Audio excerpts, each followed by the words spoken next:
Hey everybody, welcome back. Today we're looking at some dating horror stories my therapist will most definitely be hearing about. Story time, the scariest date I've ever been on. Since my brand has become men for their terrible choices in dating, I thought I would talk about my terrible choices in dating men. Here's a story time for the scariest date I've ever been on.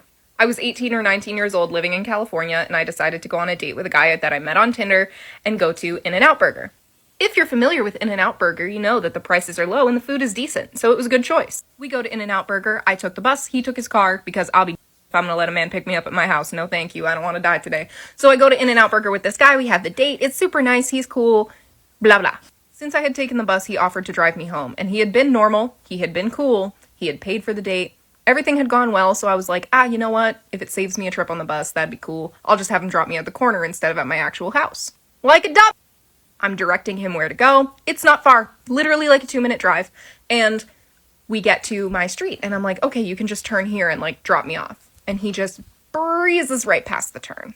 So I watch us drive by this street. My heart sinks into my stomach, but I'm holding out hope. And I say, oh, you missed the turn. And he says, I know. I'm not done with you yet. I'm sorry, sir, what? So I say, what does that mean? And he says, well, I paid. I paid for your food, so you owe me. Wink, wink, nudge, nudge. When I say the prices are low at In-N-Out Burger, it costs like a maximum of $12 to feed 2 people, and I don't know what the he thought the going rate was for that kind of service, but it sure is not $12. So I said, absolutely not, let me out of the car. He wouldn't. He kept driving around my block, going way too fast, and there were tons of cars parked on the side of the road, so it wasn't a safe option to tuck and roll. Then I had a moment of divine inspiration. All I needed in order to be able to tuck and roll was for him to slow down a little bit and get to a spot where there weren't any cars parked on the side. So I agreed. I gave him the whole, oh my god, you know what, you're totally right. I'm so sorry that I was so unreasonable before. If you would just like pull over, I'd be totally happy to do that for you. But like, I'm not gonna do it while you're driving. So he goes to pull over and I jump the out of the car before it stops. Yes, and I queen. just run to the end of the street where there is a Carl's Jr. There's a small crowd outside the Carl's Jr., so I just slip into the crowd and just stay there because I'm small, so I could just blend in. He circled the block for about 10 minutes looking for me before he finally peeled out and drove off. And I waited probably another 10 minutes to make sure he was really gone, and then took the long way back to my apartment. And I walked in past my mother, saying absolutely nothing about that situation because I didn't want to hear about the dumb choice that I had just made and the very dangerous situation I had just gotten myself in. So instead, I'm here immortalizing it on the internet. Learn from my mistakes. Do not get in anybody's car on a first date. I do have a question though. Why is it our responsibility to not feel safe in a situation like that and not make terrible choices like trusting someone not to abduct us on a date? How is that our fault? Literally, I'm sorry, I'm confused. How is that your fault? I literally don't know. Anytime I've been in a situation like this where it's like, oh, you know, I get shaken up because of a situation like that. The first thing I do is obviously tell someone. And the first thing they do is say, well, why did you do that? Well, why did you wear that? Don't put yourself in these situations. You're asking for it. Sweetie, we ain't asking for. Well, you know, we shouldn't even have to ask to feel safe, but apparently we do. Guess it's time to tell you all about cat bones. Throw away because this story makes me identifiable in real life. Me and my friend were drinking Shibuya when we decided to sink to a new low and go to Gas Panic, a hive of scum and villainy, a tiny disgusting club disguised as a bar that required you to go buy a drink on entry, with amazing deals like 1,000 yen Smirnoff Ice, infamous for never checking ID, and the signature syrupy grime layered on the floor. There we met 2 girls who was much younger, maybe 21, and convinced her older co-worker to come for a girls' night. The younger one immediately plants her butt on me and offers me a swig from a metal flask of whiskey that she apparently carries on her at all times. The older co-worker looked about as appropriately dressed as one should being in Gas Panic. I was actually much more interested in the older one, so I pivoted away from Flask Girl and talked to her. I found out she just turned 31, she was really sad about it for some reason, so her friend took her out to show her that she still got it or something. I don't know. Seemed pretty pretty old to me at the time, but I don't really care about age much. Well, my friend was interested in the younger one and I was interested in the older one, so when they asked us to go to the club, TK lol, we went with it. But first, Flask Girl wanted to pound some juice box sake. I'd never done that before, so me and my friend got completely ripped. Flask Girl seemed annoyed that I rejected her for an older but cuter coworker and was flirty with me all night, which seemed to make her friend even more glum. Next weekend, I messaged the older one to hang out. I suggest pizza and a movie. She immediately offers to host at her place. Awesome. So her apartment is in a location that is about as inaka as you can get while still being in Tokyo, completely in the middle of nowhere. It took me like an hour to get there. She meets me at the station with an umbrella and we walk 20 minutes in the rain to her place, which has this creepy shrine on the same street that she claps and bows to before we go in. When we enter, I immediately regret all of my life choices that led up to this moment. Every, and I mean every surface was stacked with layers of garbage, clothing, toys, and junk. The place smelled like someone sprayed Febreze into a rancid dumpster. The bed, too, was absolutely covered in stacks of books and wrappers. Saying that she had a hoarding problem would be putting it mildly. There was no last train. This is my life now. She apologizes that it's a little messy, and I lie and say it's not bad. I immediately start clearing a space to sit on the chair, and we start eating the pizza. After talking a bit, things were getting awkward because she kept asking me if I was messaging her friend. I wasn't, and how often I came into girls' houses like this, shamefully often at the time, but I didn't say that. She asked me if I'm interested in having a girlfriend, and after seeing her apartment, I decided I didn't want to give her any false hope, and I say no. I'm not looking for any long-term relationships at the moment. It's getting even more awkward, so I asked her to watch a movie, and she said, first, let's read our fortunes. Okay. I'd forgotten the word for fortune telling in Japanese, so I just agreed to it without knowing what I was getting myself into. She pulls out a thick horoscope book and starts asking me for my information and flipping through the pages. There's something about her voice that seems a bit unhinged, and she says, I found you. It says here you are a butterfly. You go from one pretty flower to the next, take what you want, and leave. I say, that's strange. I don't get what she means, and who really believes in these things anyway? So about that movie, and she interrupts, is that true? Are you a butterfly? You're a butterfly, aren't you? Butterfly, butterfly. And then she starts bawling her eyes out. Wait, what? I'm trying my best to console her for like an hour, but she's not having it. Eventually, I'm like, do you think I should go? And she doesn't give me an answer, so I'm like, okay, I'm gonna go now.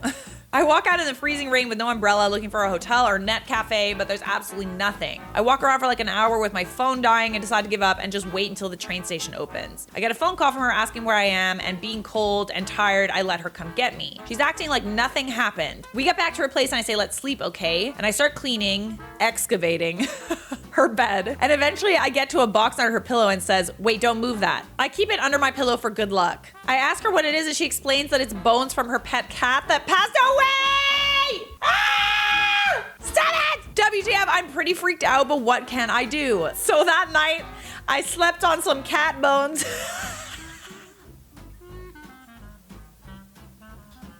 And I wish I could say no, I would never sink that low, but yes, we did. Oh no, you did on the cat bones, buddy! The cat bones! And the next morning I fluttered away and never saw her again.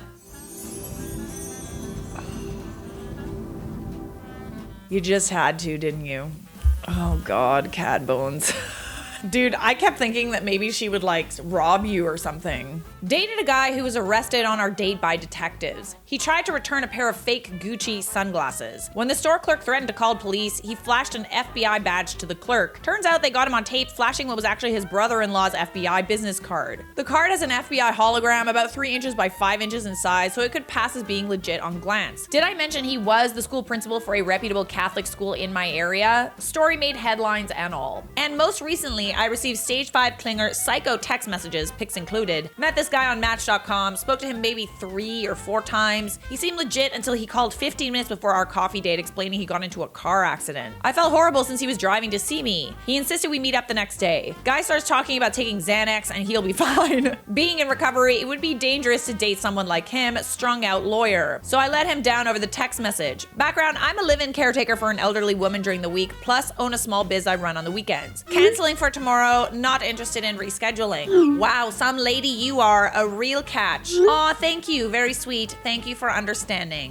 Secret number 1. Yesterday was all a lie. I decided against meeting you. I made up the story and sent old photos of the car. I was purposely going to stand you up. I'm so perceptive. I sensed you were a super self-absorbed, self-centered person, and people like you don't take care of the elderly. I know you are lying about that. Makes no sense. I was thinking you are married. Only explanation. Funny. I should always trust my instincts. So good riddance, shorty. I just canceled my online profile because it's chock full of psychos like you. Curious why you wasted your own time to sell yourself online, then waste it again by doing this. Toilet manners. Ask yourself this. Do you genuinely think you could have a man of my caliber look in your direction again? Seriously? News, you're a 5 at best. They always resort to calling us ugly, don't they? I mean, you didn't think I was so ugly before. I don't mean 5 feet. I think you are insecure around me. You recognize I'm a total package. Stay in your league, Miss Mediocre. Do the world a favor and... Oh. Unalive yourself. I don't know why I ever talk to you. Don't text me again. I'll pray for you. God bless. You look quite old for age 32 also. Are you lying about that too? This is a guy that's been ghosted a few too many times, and he is finally getting a response from someone who straight up told him that she's not interested. And yet, instead of just moving on, he took it really personally. Honestly, this is why a lot of people ghost, because the egos. There's so much ghosting going on that when somebody gives you a real answer as to why they're not interested in you, you just get, it's like the trauma just projects outward. It projectiles vomits outward. Met a guy for a walk and talk through my favorite park. We had a nice vibe online and I had hopes we'd have at least a good time even if we weren't attracted. He was completely bizarre. Spent a lot of time trying to get me to believe that he was some sort of psychic or wizard with magic powers. Asked for a ride to a bus station from the park. I had no idea he had driven himself there and suddenly had to pee during the 5-minute drive. Wet his pants before getting out of the car.